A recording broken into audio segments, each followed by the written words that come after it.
এই সবে ঘুরে এলাম, এসিবিতে জলে ভিজুক। আর দেখো তোমরা বলেছো না যে কেলক্স খেও না সোনালি, কেলক্স খাওয়া বেশি ভালো না, ওই জন্যে কেলক্সটা শেষ হয়ে গেছে। কেলক্সেরই ওটস নিয়েছি, তোমরা সবাই বলছো ওটস খেতে, তাই জন্য একটা ছোট নিয়ে যাই, কেমন কি খেতে, আমি না ওটস কোনোদিন খাইনি।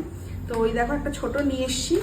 আর তার সাথে নিয়ে এসছি হচ্ছে ড্রাই ফ্রুটস। এই ড্রাই ফ্রুটসের মধ্যে না সব কিছু আছে, বিভিন্ন ধরনের সিডস আছে, এমনকি ব্রাজিলিয়ান সিডসও রয়েছে, যেটা থাইরয়েডে নাকি বলে ব্রাজিলিয়ান সিডস খেলে নাকি খুব ভালো, সেটাও নিয়েছি। এছাড়াও ড্রাই ফ্রুটসের সাথে না অ্যাভোক্যাডো, তারপরে হচ্ছে তোমার সেই সোহাগা বলে না, সোহাগা, তারপরে হচ্ছে তোমার গোয়াভা, কিউই, সব রকম ফ্রুটসও রয়েছে। দেখো দেখছো সব রকম ফ্রুটসও রয়েছে। তো ভাবছি হ্যাঁ, তো এখন দেখো হেলদি হেলদি সবকিছু খাচ্ছি।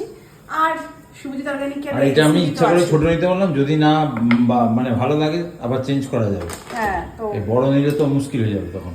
তোমার মানে তোমাদের কথা স্যার রাখো, তো সেরকমই। আর আমি নিয়েছি শুধু এইটা, আমার এটা ঝাড়গ্রামে গিয়ে ওই মনে হচ্ছে বনফুলের হাতিটাই নিয়ে চলে গেছে, বুঝলি তো?